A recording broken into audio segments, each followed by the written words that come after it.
press the bell icon on the YouTube app and never miss another update. Hello children. So we were seeing the chapter that is Our Body, a Wonderful Machine. There we have seen a topic that is respiration, right? So if we want to follow the good habits to allow respiration to go smoothly in our body, what we should do? There are some tips to follow the good habit. Those are: clean your nose regularly when you take the bath. So in order to allow the respiration to go smoothly, we have to clean our noses regularly while we are taking a bath. Do not cover your face while sleeping.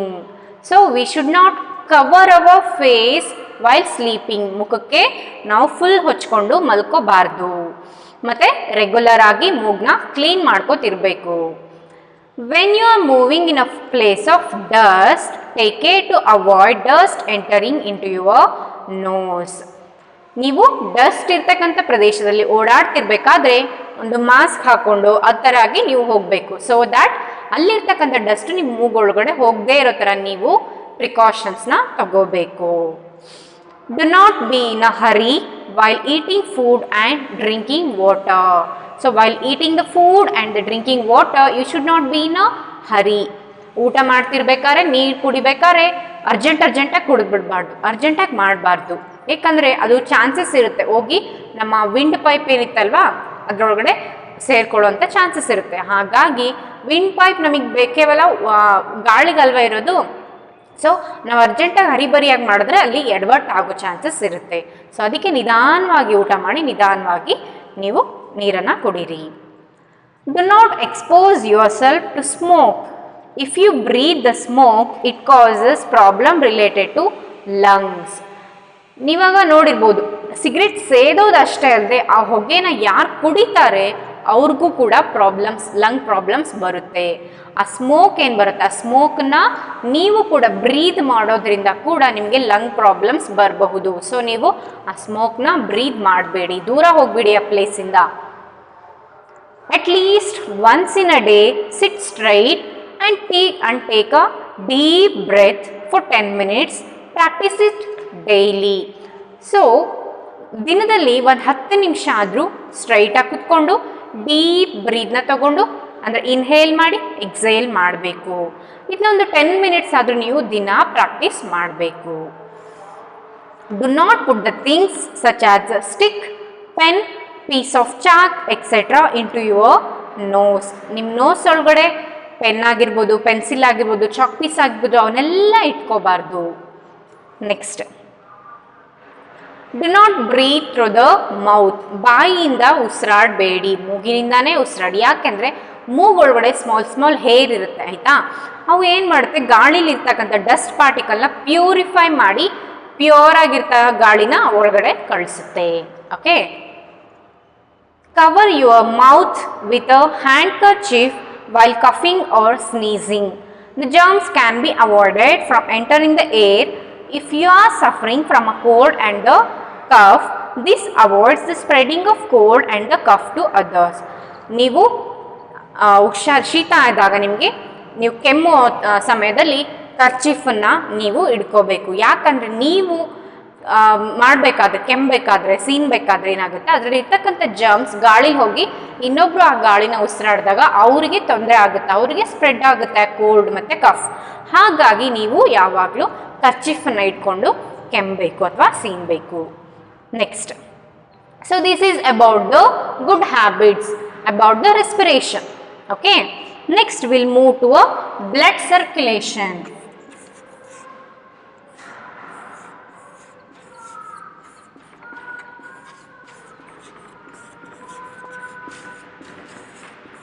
So now we'll see what is blood circulation and etc. They have given a picture of a heart. Observe this picture, write its name. So that is the heart. That picture which they have given, that is the heart. Okay. when you see the discharge of blood when the body is injured, what color is the blood? Right here. ನಿಮಗೆ ಯಾವ್ದಾರು cut ಆಯಿತು, ಎಲ್ಲರೂ ಒಂದು damage ಆಯಿತು ನಿಮ್ಮ ಬಾಡಿಗೆ ಅಂದಾಗ ರಕ್ತ ಬರುತ್ತಲ್ವ, ಅದು ಯಾವ ಕಲರ್ ಇರುತ್ತೆ? ರೆಡ್ ಕಲರ್ ಅಲ್ವಾ? So it will be in red colour. Next, do you know that the blood circulates in all parts of the body? The main organ of a body which pumps the blood to all the parts of the body is called the heart. So ನಿಮಗೆ ಗೊತ್ತಿದೆಯಾ, ನಮ್ಮ ಬಾಡಿಲಿ ಇರ್ತಕ್ಕಂಥ ಪ್ರತಿಯೊಂದು organ, ಈ ಬೆರಳು ಅಥವಾ ಈ ಪೂರ್ತಿ ಕೈ, ಈ ಮುಖ, ಎಲ್ಲ ಆರ್ಗನ್ಸಿಗೂ ನಮ್ಮ ಬ್ಲಡ್ ಸರ್ಕ್ಯುಲೇಟ್ ಆಗುತ್ತೆ. ಈ ಥರ ಪ್ರತಿಯೊಂದು ಪಾರ್ಟ್ಗೂ ಬ್ಲಡ್ನ ಸರ್ಕ್ಯುಲೇಟ್ ಮಾಡ್ತಕ್ಕಂಥ ಆರ್ಗನ್ ಯಾವುದು? ಹಾರ್ಟ್. ಹಾರ್ಟ್ ಏನು ಮಾಡುತ್ತೆ? What it will do? It will pump the blood and it will send blood to all the parts of a body. So what the heart will do? It will pump the blood and it will send the blood to all parts of the body. ಇದು blood ನ pump ಮಾಡುತ್ತೆ, ಬೇರೆ ಬೇರೆ ಪಾರ್ಟ್ಸ್ಗೆ, body ಪಾರ್ಟ್ಸ್ಗೆ ಅದು ಕಳಿಸುತ್ತೆ. So they have given an activity again. Fold your left hand fingers to make a fist. The size of your heart is almost equal to your left fist. So ನಮ್ಮ heart ಎಷ್ಟಿರುತ್ತೆ ಅಂದರೆ, ನೀವು ಈ ಥರ fold ಮಾಡಿ ನಿಮ್ಮ left ಫಿಸ್ಟನ್ನ ಇಲ್ಲಿ ಫಿಂಗರ್ಸ್ನೆಲ್ಲ fold ಮಾಡಿ ಇದನ್ನು ಫಿಸ್ಟ್ ಅಂತ ಕರಿತೀವಿ. ಸೊ ಈ ಫಿಸ್ಟ್ ಅಷ್ಟು ಇದೆಷ್ಟಿದೆ ಸೈಜು, ನಮ್ಮ ಹಾರ್ಟ್ ಇಷ್ಟೇ ಇರುತ್ತೆ ನೋಡಿ. ಇಷ್ಟೇ ಚಿಕ್ಕ ಹಾರ್ಟು ಎಷ್ಟು ದೊಡ್ಡ ಕೆಲಸ ಮಾಡುತ್ತೆ ಅಂದರೆ, ಇದು ಬ್ಲಡ್ಡನ್ನು ಪಂಪ್ ಮಾಡುತ್ತೆ. ಸೊ ಇದು ಇಡೀ ದೊಡ್ಡ ಗಾತ್ರದ ಆರ್ಗನ್ ನಮ್ಮ ಬಾಡಿಗೆ ಬ್ಲಡ್ ಸರ್ಕ್ಯುಲೇಟ್ ಮಾಡೋಕ್ಕೆ ಹೆಲ್ಪ್ ಮಾಡುತ್ತೆ. ಇಷ್ಟೇ ಚಿಕ್ಕದು, ಹಿಂಗೆ ನೋಡಿ, ಹಿಂಗೆ ಪಂಪ್ ಮಾಡ್ತಾ ಇರುತ್ತೆ ಹಿಂಗೆ. ಸೊ ಓಕೆನಾ, ಈ ಥರ ಪಂಪ್ ಮಾಡಿ ಮಾಡಿ ಎಲ್ಲ ಆರ್ಗನ್ಸ್ಗೂ ಬ್ಲಡ್ನ ಸರ್ಕ್ಯುಲೇಟ್ ಮಾಡುತ್ತೆ. Next, you have already learn about the lungs. So ನೀವು ಲಂಗ್ಸ್ ಬಗ್ಗೆ ನೋಡಿದ್ರಿ. ಲಂಗ್ಸ್ ಏನು ಮಾಡುತ್ತೆ? ರೆಸ್ಪಿರೇಷನಲ್ಲಿ ಹೆಲ್ಪ್ ಮಾಡುತ್ತೆ, ಆಕ್ಸಿಜನ್ನ ಅಬ್ಸರ್ವ್ ಮಾಡ್ಕೊಳ್ಳುತ್ತೆ, ಕಾರ್ಬನ್ ಡೈಆಕ್ಸೈಡ್ನ ವಾಪಸ್ ಕಳಿಸುತ್ತೆ ಅಂತ ನೋಡಿದ್ರಿ ನೀವು. The heart is located between the lungs, slightly towards the left. It is protected by a chest cavity. So, where heart is located? Heart is located between the two lungs and to the just little bit left. So, ivu lungs, okay?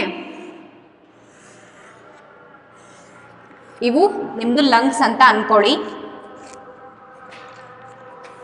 Heart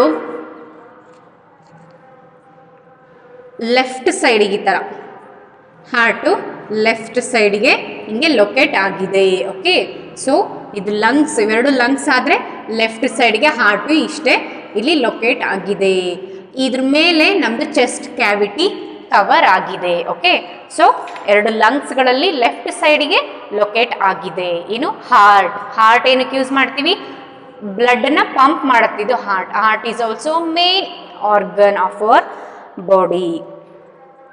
it is protected by a chest cavity. ಇದ್ರ ಮೇಲೆ ಒಂದು chest cavity ಇರುತ್ತೆ, ಅದು ಅದನ್ನ protect ಮಾಡುತ್ತೆ. Next, have you seen the lifting water from a well through the pipes with the help of a pump? In the same way, heart pumps blood to all parts of a body through the blood vessels. So ಏನಾಗುತ್ತೆ, ಈ heart ಏನಿದೆಯಲ್ಲ, okay,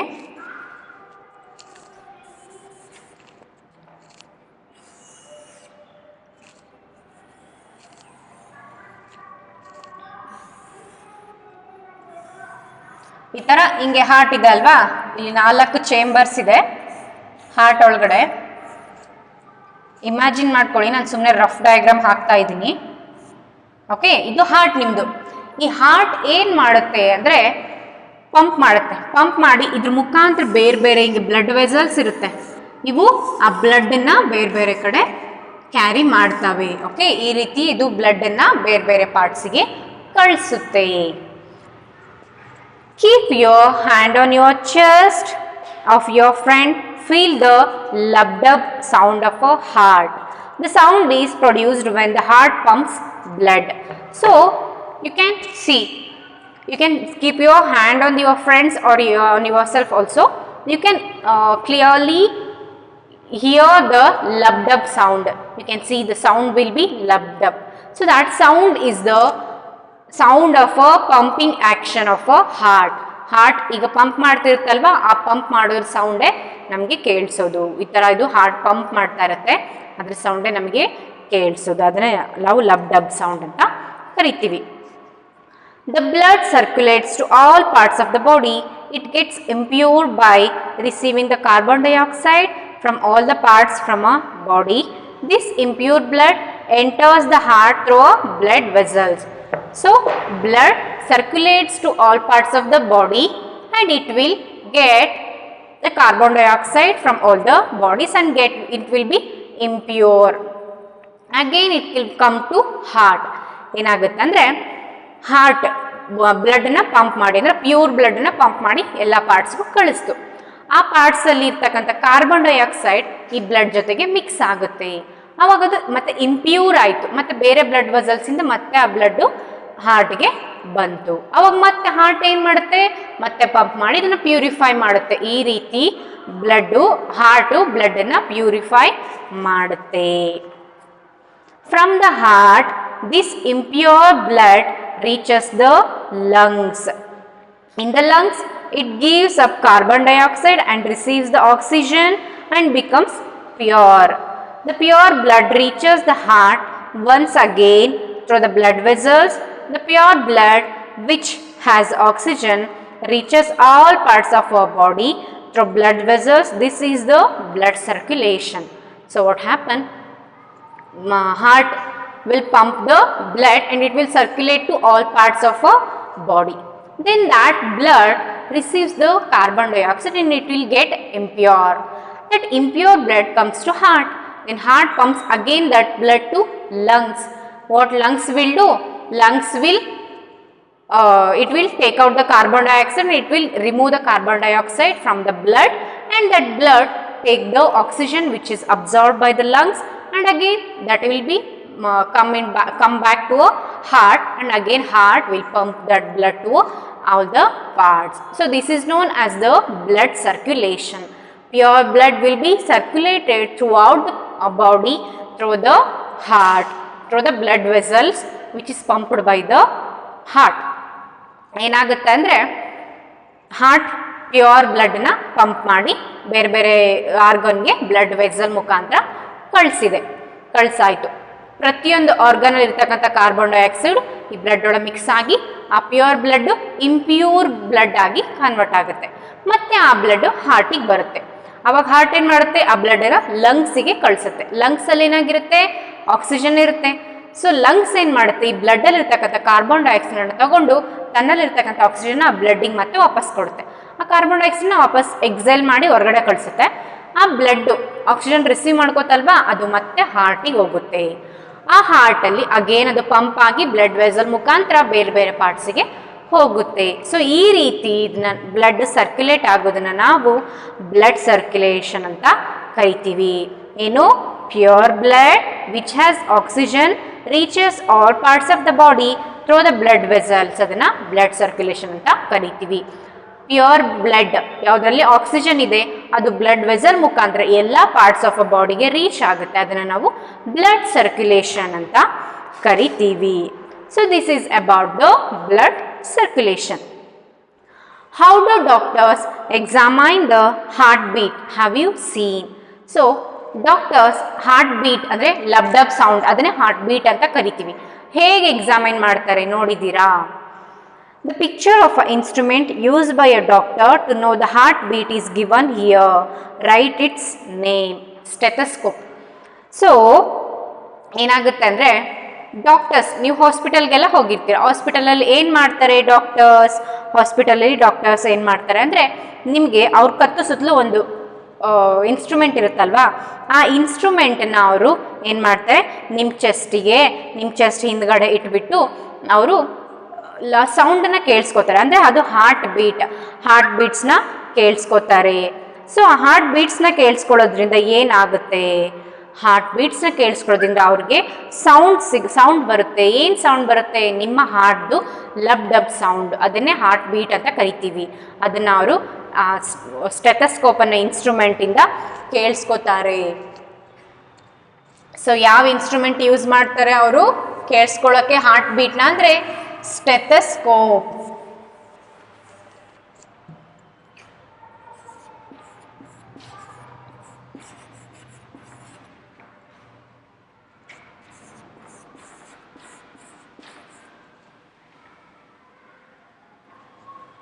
so STE, STE, PHO, SCO, PE. STE, Stetho, that is STE, PHO, SCO, PE. Stethoscope ಅನ್ನೋ instrument ಅದನ್ನು use ಮಾಡ್ಕೊಂಡು ಅವರು ನಮ್ಮ heart ಬೀಟ್ನ check ಮಾಡ್ತಾರೆ. ನೀವು ನೋಡಿರ್ಬೋದು ಹಾಸ್ಪಿಟಲ್ಗೆ ಹೋದ ತಕ್ಷಣ ಡಾಕ್ಟ್ರು ಅವರು ಇರ್ತಕ್ಕಂಥ ಇನ್ಸ್ಟ್ರೂಮೆಂಟ್ನ ತೊಗೊಂಡು ನಮಗೆ ಈ ಥರ ಎಲ್ಲ ಚೆಕ್ ಮಾಡ್ತಾರಲ್ವಾ. ಸೊ ಅದನ್ನು ನಾವು ಸ್ಟೆಥಸ್ಕೋಪ್ ಅಂತ ಕರಿತೀವಿ. ಅದು ನಮ್ಮ ಹಾರ್ಟ್ ಬೀಟ್ನ ಚೆಕ್ ಮಾಡೋಕ್ಕೆ ಯೂಸ್ ಮಾಡ್ತಕ್ಕಂಥ ಒಂದು ಇನ್ಸ್ಟ್ರೂಮೆಂಟ್ ಆಗಿರುತ್ತೆ. Next, do it yourself. Take 3 plastic tube, T-shaped tube and the funnel, a thin rubber and the plastic sheet and some rubber bands. Join them as shown in the picture. Your stethoscope is ready. So ಅದು stethoscope ಹೇಗೆ ಮಾಡೋದಂತ ಹೇಳಿದ್ದಾರೆ. Leave that. Okay. So how many times does a heart beat in a minute? Keep your palm on the chest and count that heart beat. ನಿಮ್ಮ heart ಎಷ್ಟು ಸರಿ beet ಆಗುತ್ತೆ ಅನ್ನೋದನ್ನ ನೀವು ತಿಳ್ಕೊಬೇಕಂದ್ರೆ ಏನು ಮಾಡಬೇಕು, ನಿಮ್ಮ ಕೈನ ನಿಮ್ಮ ಚೆಸ್ಟ್ ಮೇಲೆ ಇಡಿ, ಎಷ್ಟು ಸರಿ ಬೀಟ್ ಆಗ್ತಿರೋದನ್ನು ಕೌಂಟ್ ಮಾಡಿ, 1 ನಿಮಿಷದಲ್ಲಿ ಎಷ್ಟು ಸರಿ ಬೀಟ್ ಆಗುತ್ತೆ ಅಂತ ನೋಡಿ. ಸೊ ನಮ್ಮದು ಬಾಡಿಲಿ ಇರ್ತಕ್ಕಂಥ ಬ್ಲಡ್ ಸರ್ಕ್ಯುಲೇಷನ್ ಪ್ರಾಪರಾಗಿ ಆಗಬೇಕಂದ್ರೆ ಏನು ಮಾಡಬೇಕು will see. For a proper blood circulation in our body, eat the vegetables and fruits regularly, do exercises daily. So, if we want to get the proper blood circulation, we have to eat the fruits and vegetables regularly and do exercise regularly.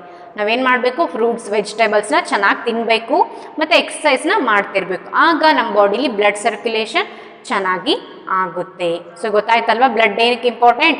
Blood ಪ್ರತಿಯೊಂದು ಆರ್ಗನ್ಗೆ ಹೋಗಿ ತಲುಪುತ್ತೆ, ಆವಾಗ ನಮಗೆ ಜೀವ ಬರುತ್ತೆ. ಅಂದರೆ ನಮ್ಮ ಜೀವಂತವಾಗಿರೋದಕ್ಕೆ blood ಕೂಡ ಇಂಪಾರ್ಟೆಂಟ್. ಹಾಗಾಗಿ ನಾವು ಬ್ಲಡ್ ಬೇಕು ಅಂತ ಅಂದರೆ ಏನು ಮಾಡಬೇಕು, ಚೆನ್ನಾಗಿ ಫ್ರೂಟ್ಸ್ ಮತ್ತು ವೆಜಿಟೇಬಲ್ಸ್ ಮತ್ತು ಎಕ್ಸಸೈಸ್ ಕೂಡ ಮಾಡ್ತಿರ್ಬೇಕು. ಅವನ್ನ ತಿನ್ನಬೇಕು, ಇದನ್ನು ಎಕ್ಸಸೈಸ್ ಕೂಡ ಜೊತೆಗೆ ಮಾಡ್ತಿರ್ಬೇಕು. So this is about the blood circulation. Next we'll see about the digestion.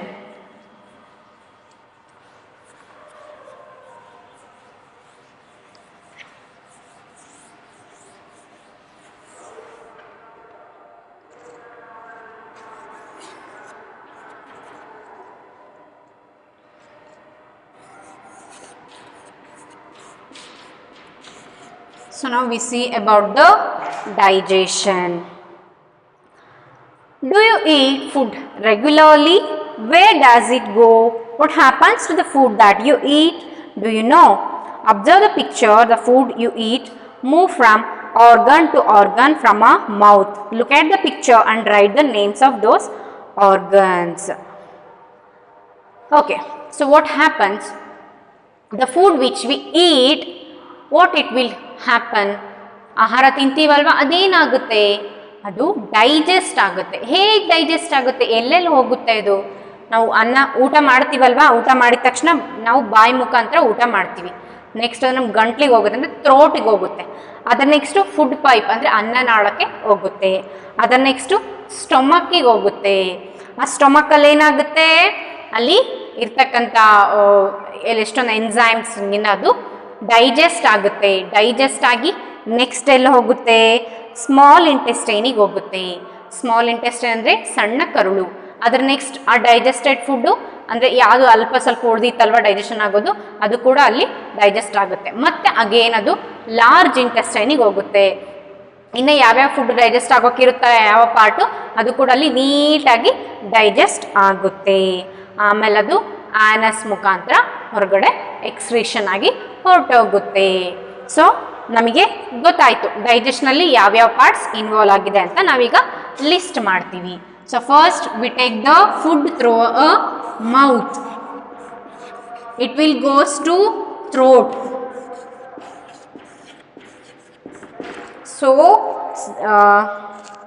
So the food we intake from the mouth will go to throat, then that will go to food pipe. ಅನ್ನನಾಳಕ್ಕೆ ಹೋಗುತ್ತೆ food pipe, then from the food pipe the food goes to stomach. So the food goes to stomach. From the stomach the food again enters to small intestine. Let me write it SI. You can see here the spelling, okay? So it will goes to small intestine. After it will goes to large intestine. Then finally it goes to anus to get excreted. Okay? ಏನಾಗುತ್ತೆ, ನಾವು ತಗೊಳ್ಳೋ food first ಮೌತಿಂದ ನಾವು ಫುಡ್ನ ತಗೋತೀವಿ. ಅದು ಏನು ಮಾಡುತ್ತೆ, next ಗಂಟ್ಲು ಅಂದರೆ ಥ್ರೋಟಿಗೆ ಹೋಗುತ್ತೆ. ನೆಕ್ಸ್ಟ್ ಅದು ಫುಡ್ ಪೈಪ್ ಅಂದರೆ ಅನ್ನನಾಳದ ಮುಖಾಂತರ ಸ್ಟೊಮಕ್ಕಿಗೆ ಹೋಗುತ್ತೆ. ಸ್ಟೊಮಕ್ಕಲ್ಲಿ ಅದು ಪೂರ್ತಿಯಾಗಿ ಡೈಜೆಸ್ಟ್ ಆಗುತ್ತೆ. ಅಂದರೆ ದೊಡ್ಡ ದೊಡ್ಡ ಪಾರ್ಟ್ಗಳು ಇದೆಲ್ಲ ನೀಟಾಗಿ ಅಲ್ಲಿ ಗ್ರೈಂಡರ್ ಥರ, ಅದು ಮಿಕ್ಸರ್ ಥರ ಅಲ್ಲಿ ನೀಟಾಗಿ ಗ್ರೈಂಡ್ ಆಗಿ ಸ್ಮಾಲ್ ಪಾರ್ಟಿಕಲ್ಸ್ ಆಗಿ ಅದನ್ನೇ ನಾವು ಡೈಜೆಷನ್ ಅಂತ ಕರಿತೀವಿ. ಡೈಜೆಸ್ಟ್ ಆಯಿತು. ನೆಕ್ಸ್ಟ್ ಅದು ಸ್ಮಾಲ್ ಇಂಟೆಸ್ಟೈನ್ಗೆ ಹೋಗುತ್ತೆ. ಇಲ್ಲಿ ಕೆಲವೊಂದು ಉಳಿದಿರ್ತಕ್ಕಂಥ ಡೈಜೆಸ್ಟ್ ಆಗದೆ ಉಳಿದಿರ್ತಕ್ಕಂಥ ಪದಾರ್ಥಗಳು ಇಲ್ಲಿ ಡೈಜೆಸ್ಟ್ ಆಗ್ತವೆ. ನೆಕ್ಸ್ಟ್ ಆ ಫುಡ್ ಲಾರ್ಜ್ ಇಂಟೆಸ್ಟೈನ್ಗೆ ಹೋಗುತ್ತೆ. ಅಲ್ಲೂ ಕೂಡ ಯಾವ್ದಾದ್ರು ರೆಸ್ಟ್ ಓವರ್ ಫುಡ್ ಇದ್ದರೆ ಅವು ಕೂಡ ಡೈಜೆಸ್ಟ್ ಆಗ್ತವೆ. ನೆಕ್ಸ್ಟ್ ಅದು ಉಳಿದಿರ್ತಕ್ಕಂಥ ವೇಸ್ಟ್ ಮಟೀರಿಯಲ್ ಅದು ಆನಸ್ ಮುಖಾಂತರ ಎಕ್ಸ್ಕ್ರೀಟ್ ಆಗುತ್ತೆ. Okay, then so next is teeth in the mouth chew the food items into small particles. So ನಮ್ಮ ಬಾಯಲ್ಲಿ ಇರ್ತಕ್ಕಂಥ ಹಲ್ಲುಗಳು ನಾವು ಏನೇ ಒಂದು ಫುಡ್ ಪಾರ್ಟಿಕಲ್ ತಗೊಂಡಾಗ ಅದು ಫಸ್ಟು ಸಣ್ಣ ಸಣ್ಣಕ್ಕೆ ಅದನ್ನ ಫಸ್ಟು ಕಟ್ ಮಾಡುತ್ತೆ. ನೆಕ್ಸ್ಟ್ ನಾವು ಅಗಿದಿರ್ತಕ್ಕಂಥ ಊಟ, ದ ಚೀವ್ಡ್ ಫುಡ್, ಓಕೆ, ನಾವು ಅಗದಿರ್ತಕ್ಕಂಥ ಊಟ chewed food reaches the stomach through the food pipe, ಅನ್ನನಾಳದ ಮುಖಾಂತರ ನಮ್ಮ ಸ್ಟೊಮಕ್ಗೆ ಹೋಗುತ್ತೆ. Next the food in the stomach get digested to some extent. It remains here about 3 to 4 hours. So ಅಲ್ಲಿ ಜಠರದಲ್ಲಿ ಏನಾಗುತ್ತೆ ಅಂದರೆ, ಸ್ಟೊಮಕಲ್ಲಿ ಏನಾಗುತ್ತೆ ಅಂದರೆ ಅದು ಒಂದು ರೇಂಜಿಗೆ ಡೈಜೆಸ್ಟ್ ಆಗುತ್ತೆ. ಅಂದರೆ ಪೂರ್ತಿ ಡೈಜೆಸ್ಟ್ ಆಗಲ್ಲ ಸ್ಟೊಮಕಲ್ಲಿ, ಒಂದು ಕೆಲವೊಂದು ಪದಾರ್ಥಗಳು ಹಾಗೆ ಉಳ್ಕೊಂಡಿರುತ್ತೆ. ಸ್ಟೊಮಕಲ್ಲಿ ಡೈಜೆಸ್ಟ್ ಆಗಿ ಒಂದು 3 to 4 hours ಅಲ್ಲೇ ಉಳ್ಕೊಳ್ಳುತ್ತೆ ಫುಡ್ಡು. ಆಮೇಲೆ then this food reaches the small intestine and gets digested further. Next ಅದು ಸ್ಮಾಲ್ ಇಂಟೆಸ್ಟೈನ್ಗೆ ಹೋಗುತ್ತೆ ಫುಡ್ಡು, ಅಲ್ಲಿ ಇನ್ನೂ ಚೆನ್ನಾಗಿ ಡೈಜೆಸ್ಟ್ ಆಗುತ್ತೆ, ಇನ್ನೂ ಕೆಲವೊಂದು ಉಳಿದಿರುತ್ತೆ. The digested food reaches the blood vessel, blood through the small intestine and reaches all parts of the body. So ಇಲ್ಲಿ small ಇಂಟೆಸ್ಟೈನಿಗೆ ಬಂದು ಡೈಜೆಸ್ಟ್ ಆಗಿರ್ತಕ್ಕಂಥ ಸ್ವಲ್ಪ ಫುಡ್ಡು ಬ್ಲಡ್ ಜೊತೆಗೆ ಮಿಕ್ಸ್ ಆಗಿ ಬೇರೆ ಬೇರೆ ಪಾರ್ಟಿಗೆ ಹೋಗಿರುತ್ತೆ. ಇನ್ನು ಅನ್ಡೈಜೆಸ್ಟೆಡ್ ಫುಡ್ ಏನಿರುತ್ತಲ್ವ ಅದು ಲಾರ್ಜ್ ಇಂಟೆಸ್ಟೈನ್ಗೆ ಹೋಗುತ್ತೆ. The undigested food reaches the large intestine and moves out from the body through the anus in the form of faeces. So undigested food next large ಇಂಟೆಸ್ಟೈನ್ಗೆ ಹೋಗುತ್ತೆ, ಅದ್ರ ಮುಖಾಂತರ ಅದು ಆನಸ್ಗೆ ಹೋಗಿ ರಿಮೂವ್ ಆಗುತ್ತೆ. The process by which the food gets digested and reaches the blood is called the digestion. So this whole process through which the food get digested and reaches the blood, that is known as the digestion. So ನಾವು ಏನೇ ಒಂದು ಫುಡ್ಡನ್ನು ಬಾಯಲ್ಲಿ ಇಟ್ಕೋತೀವಿ, ಅದನ್ನ ಚೆನ್ನಾಗಿ ಅಗಿತೀವಿ teeth ಮುಖಾಂತರ. ಅಗ್ದಿರ್ತಕ್ಕಂಥ food next food ಪೈಪಿಂದ ಸ್ಟೊಮಕ್ಕಿಗೆ ಹೋಗುತ್ತೆ, ಅಲ್ಲಿ ಸ್ಟೊಮಕಲ್ಲಿ ಒಂದು ರೇಂಜಿಗೆ ಡೈಜೆಸ್ಟ್ ಆಗುತ್ತೆ. ನೆಕ್ಸ್ಟು ಆ ಫುಡ್ಡು ಸ್ಮಾಲ್ ಇಂಟೆಸ್ಟೈನ್ಗೆ ಹೋಗುತ್ತೆ. ಈ ಸ್ಮಾಲ್ ಇಂಟೆಸ್ಟೈನ್ ಚೆನ್ನಾಗಿ ಡೈಜೆಸ್ಟ್ ಆಗಿರ್ತಕ್ಕಂಥ ಫುಡ್ಡು ಬ್ಲಡ್ ವೆಸಲ್ಗೆ ಹೋಗುತ್ತೆ. ಇನ್ನು ಡೈಜೆಸ್ಟ್ ಆಗದೆ ಇರ್ತಕ್ಕಂಥ ಉಳಿದಿರ್ತಕ್ಕಂಥ ಫುಡ್ಡು ಲಾರ್ಜ್ ಇಂಟೆಸ್ಟೈನಿಗೆ ಹೋಗುತ್ತೆ, ಮತ್ತು ಅಲ್ಲಿಂದ ಅದು ಆನಸ್ಗೆ ಹೋಗಿ ಎಕ್ಸ್ಕ್ರೀಟ್ ಆಗುತ್ತೆ. ಸೊ ಈ ಪ್ರೋಸೆಸ್ ನಾವು ಫುಡ್ಡನ್ನು ಡೈಜೆಸ್ಟ್ ಮಾಡಿ ಮತ್ತು ಬ್ಲಡ್ಡಿಗೆ ಸೇರ್ಸಕ್ಕಂಥ ಪ್ರೋಸೆಸ್ ಏನಿದೆ ಇದನ್ನು ನಾವು ಡೈಜೆಷನ್ ಅಂತ ಕರಿತೀವಿ. Next another good habits are they, that is wash your hands before and after taking the food.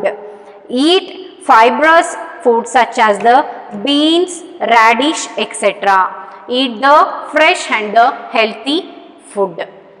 Clean your mouth, teeth and the tongue after eating the food. Chew the food slowly and properly.